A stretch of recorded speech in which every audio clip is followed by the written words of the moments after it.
Hey guys, welcome back to apps vlogs. Front portion കണ്ടപ്പോഴേ മനസ്സിലായിട്ടുണ്ടാവും ഇത് മ്യൂസിയം ആണെന്ന്. ഞായറാഴ്ച ആയതുകൊണ്ട് തന്നെ ഫാമിലിയോടൊപ്പം ഇറങ്ങിയതാണ് മ്യൂസിയം കാണാനായിട്ട്. സമയം 12:40 നമ്മൾ ന്യൂ ഇയറിന് മുന്നേ ആണ് കേട്ടോ പോയത്. പിന്നെ എഡിറ്റ് ചെയ്യാനുള്ള ഒരു മടി കാരണം ഇപ്പോഴാണ് വോയിസ് ഓവർ കൊടുത്ത് ഇടുന്നത് തന്നെ. അങ്ങനെ എല്ലാവരും വന്നതിന് ശേഷം നമ്മൾ മുന്നോട്ട് ചലിക്കുവാണ്. കുറേ തവണ മ്യൂസിയത്തിൽ പോയിട്ടുണ്ടെങ്കിലും നമ്മൾ ഫാമിലിയോടൊപ്പം പോകുമ്പോൾ അത് വേറൊരു ഫീൽ തന്നെയാണ്. നട്ടുച്ചയ്ക്കാണ് നമ്മൾ പോകുന്നത് തന്നെ. എന്നാലും അത്ര വെയിലൊന്നുമില്ല, ബിക്കോസ് അത്രയും മരങ്ങളൊക്കെ നിന്നതുകൊണ്ട് തന്നെ നല്ല തണലും നല്ല കാറ്റും എന്ന് ഞാൻ പറയത്തില്ല. കാരണം നിങ്ങൾക്ക് കാണുമ്പോൾ തന്നെ അറിയാം അത്ര കാറ്റൊന്നും അടിക്കുന്നില്ല. നല്ലതുപോലെ ചൂടുണ്ടായിരുന്നേ.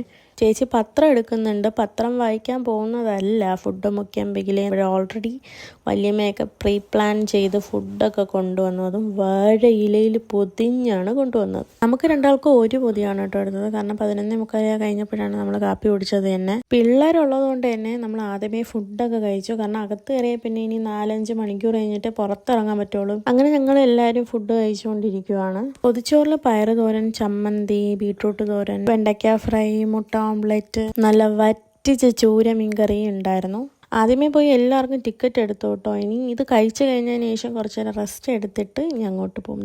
ചിക്കുതോ തളർന്നിരിപ്പ് തുടങ്ങി. ഒരു പായം കൂടെ വിരിച്ചു കൊടുത്തിരുന്നെങ്കിൽ ഇപ്പം അവിടെ കിടന്നുറങ്ങും. പിള്ളേർക്ക് ഫുഡ് കഴിച്ചതിന് ശേഷമാണ് ഒരു ഉണർവൊക്കെ വന്നു തുടങ്ങിയത്. അവിടെ പബ്ജി കളിക്കാൻ തുടങ്ങി. അങ്ങനെ റെസ്റ്റൊക്കെ ചെയ്തതിന് ശേഷം നമ്മുടെ മെയിൻ സ്പോട്ട്, അതായത് സൂയിലോട്ട് നമ്മൾ കയറാൻ പോവാണ്. സത്യം പറഞ്ഞാൽ നല്ലതുപോലെ വയറ് വീർത്ത് നടക്കാനൊന്നും വയ്യ. പിന്നെ കുറേ നടക്കാനുള്ളത് കൊണ്ട് തന്നെ അതൊക്കെ ദഹിച്ചോളും. ഉച്ചയ്ക്ക് പോലും അത്യാവശ്യം നല്ല രീതിക്ക് ആളുണ്ട്. ടിക്കറ്റ് കൗണ്ടറിന്റെ അടുത്ത് തന്നെ ക്ലോക്ക് റൂമും ഉണ്ട്. അപ്പോൾ അവിടെ വേണമെങ്കിൽ നമുക്ക് നമ്മുടെ ലഗേജോ അല്ലെങ്കിൽ ബിലോങ്ങിങ്സ് ഒക്കെ വെക്കാം. ബാഗ് കൊണ്ട് കയറുവാണെങ്കിൽ ജസ്റ്റ് ഒന്ന് ചെക്ക് ചെയ്യും അവര്. എന്തെങ്കിലും പ്ലാസ്റ്റിക് ബോട്ടിൽസ് ഉണ്ടെങ്കിൽ സീൽ ചെയ്ത് വാങ്ങണം നമ്മൾ. പ്ലാസ്റ്റിക്കിൽ പാക്ക് ചെയ്ത ഫുഡ് ഐറ്റംസ് നമുക്ക് കൊണ്ടു കയറാൻ പറ്റത്തില്ല. അപ്പോൾ അതിന് പകരം നമുക്ക് അവിടെ നിന്ന് ഒരു പേപ്പർ കവർ തരും. എന്തോരം എക്കോ ഫ്രണ്ട്ലി ആണെന്ന് നോക്കിക്കേ അല്ലേ. അങ്ങനെ ഞങ്ങൾ അകത്തോട്ട് പ്രവേശിക്കുകയാണ്. ഇതാണ് സൂവിൻ്റെ എൻട്രൻസ്. ഫസ്റ്റ് കയറിയ പാടെ 2 കൂട്ടർ നമ്മളെ വെൽക്കം ചെയ്യാൻ നിൽപ്പുണ്ട്. ഫസ്റ്റ് പറഞ്ഞ ആളിതാ ഇവിടെ തന്നെ ഈ മരത്തിൻ്റെ മുകളിൽ തന്നെ ഇരിപ്പുണ്ട്. കാണാൻ പറ്റുന്നുണ്ടോ? സിംഹവാലൻ കുരങ്ങനാണ്. പിന്നെ ഉള്ളത് ഈ കാട്ടുപോത്താണ് കേട്ടോ. കുറേ അധികം തവണ ഇവിടെ വന്നിട്ടുണ്ടെങ്കിലും ഓരോ തവണ ഇവിടെ വരുമ്പോഴും ഈ മൃഗങ്ങളെ ഭയങ്കര കൗതുകത്തോടെയും ഭയങ്കര ആവേശത്തോടെയൊക്കെയാണ് നോക്കി കാണുന്നത്. ഈ കാണുന്നതാണ് ബംഗാൾ കുരങ്ങ്. ഇവൻ മാത്രമാണ് നമുക്ക് പോസ്റ്റ് ചെയ്യണത്, ബാക്കി എല്ലാവരും തിരക്കിലാണ്. പിന്നെ വന്നിട്ട് അവിടെ കുറേ അധികം വെറൈറ്റീസ് ഓഫ് മരങ്ങളുണ്ട് കേട്ടോ.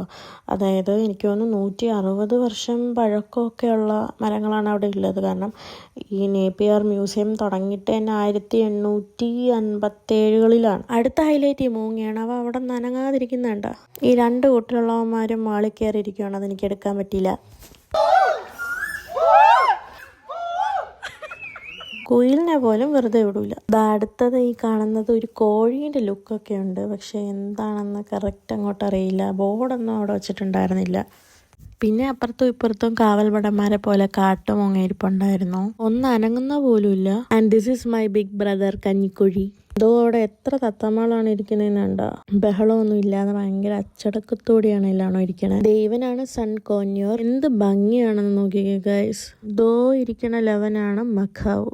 ഈ ഇരിക്കണവനെ അറിഞ്ഞൂടാ. നമുക്കൊക്കെ ആയിട്ടുമായിരുന്നു എൻ്റെ ഫേവറേറ്റ്. ഞാൻ അതിനെ മാത്രം എടുത്തില്ല, അതിൻ്റെ ബോർഡ് മാത്രം എടുത്തുകൊണ്ട് വന്നേക്കുന്നു മണ്ടി. ഹനുമാൻ കുരങ്ങനെ കണ്ടില്ല എന്ന് പറയില്ല. കണ്ടോ. അടുത്ത നമ്മൾ ആരെയാണ് കാണാൻ പോകുന്നത്? വെള്ളാരം കണ്ണുള്ള വെള്ളിമൂങ്ങ.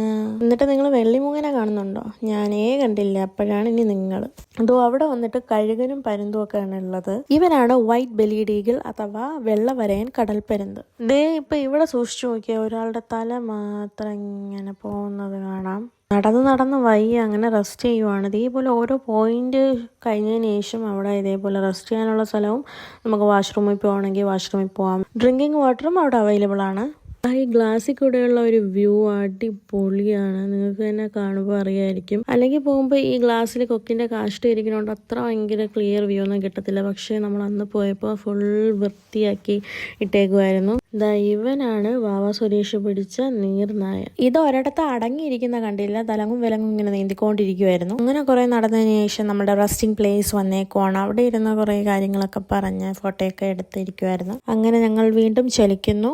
ഇവിടെ ഇപ്പോൾ കണ്ടത് ആമയും പിന്നെ പെസന്റ് ബേർഡിന്റെ പല വെറൈറ്റീസ് പിന്നെ പാരറ്റ്സ് ഒക്കെയാണ് ഇപ്പോൾ കാണുന്നത്. ഇപ്പോൾ സമയം 2:30 ഇപ്പൊ നല്ല വെയിൽ വന്നു. അങ്ങനെ ഞാനും ചിക്കും പെട്ടെന്ന് നടക്കുവാണ്. കാരണം അവരൊക്കെ കുറച്ച് ഫ്രണ്ടിലെത്തി. ദോ അവിടെ ഒരാൾ സുഖ ഉറക്കത്തിലാണ്. ഇവിടെ എനിക്കൊന്ന് കുറച്ച് മോഡിഫിക്കേഷനൊക്കെ ചെയ്യുക, ഇനി വേറെ എന്തെങ്കിലുമൊക്കെ കൊണ്ടുവരാനായിരിക്കും. ഹിപ്പോപ്പൊട്ടാമസ് എല്ലാണവും വെള്ളത്തിൽ കിടക്കുവാണ്, അതുകൊണ്ട് തന്നെ ആയിരിക്കുമല്ലോ റിവർ ഹോഴ്സ് എന്നുള്ള വിളിപ്പേരുള്ളത്. ഈ മന്ദം മന്ദം നടന്നു വരുന്ന ആളെ കണ്ടായിരുന്നോ? ഇവനാണ് നമ്മളുടെ ഇന്ത്യൻ റൈനോസറസ്. ഇനി കാണുന്നത് സാമ്പാർ ഡിയർ ആണ് കേട്ടോ. അത് നമ്മളുടെ ഇന്ത്യയിലെ ഏറ്റവും വലിയ മാനിനോ ആണ്. ആൻഡ് ദിസ് ഇസ് മൈ കുട്ടി പട്ടാളംസ്. പിന്നെ ഇവിടെ ചിക്കുവിൻ്റെ വക ഫോട്ടോഷൂട്ടായിരുന്നു.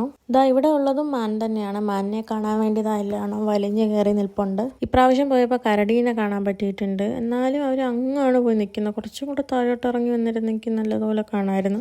വീണ്ടും കാട്ടുപോത്ത്. ഇവന്മാരെ ബോഡി ഉണ്ടോ? ഇവനാണ് റിയ. എനിക്ക് തോന്നുന്നു ഓസ്ട്രിച്ചിന്റെ എമൂന്റെ ഒക്കെ വർഗ്ഗത്തിൽപ്പെട്ടതാണ്. ഇവനാണ് ബ്ലാക്ക് ബഗ് അഥവാ കൃഷ്ണമൃഗം എന്നറിയപ്പെടുന്നത്.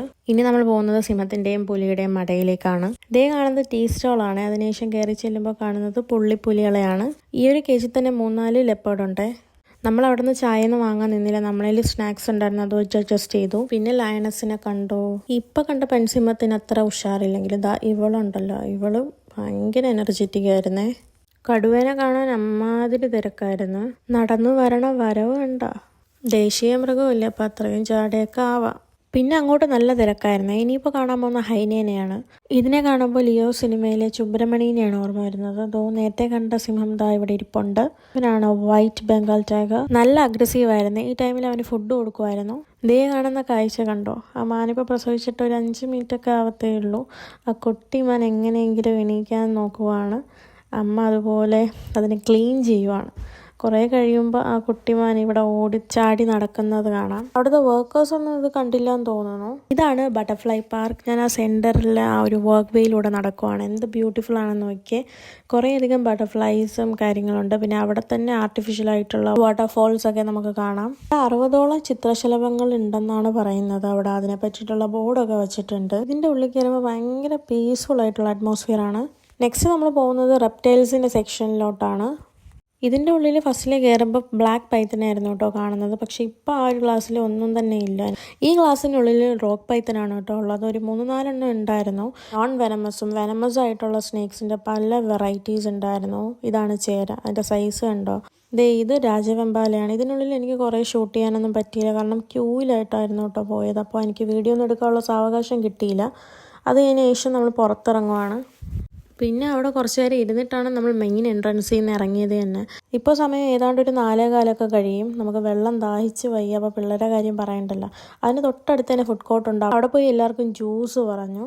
ലൈം ജ്യൂസാണ് ഓർഡർ കൊടുത്തത്. കിട്ടിയ പാടെ തന്നെ ഒറ്റ വലിക്ക് തീർത്തു. നമ്മൾ ഫസ്റ്റ് ഫുഡ് കഴിച്ച സ്പോട്ടിൽ തന്നെ വീണ്ടും വന്നിരിക്കുകയാണ്.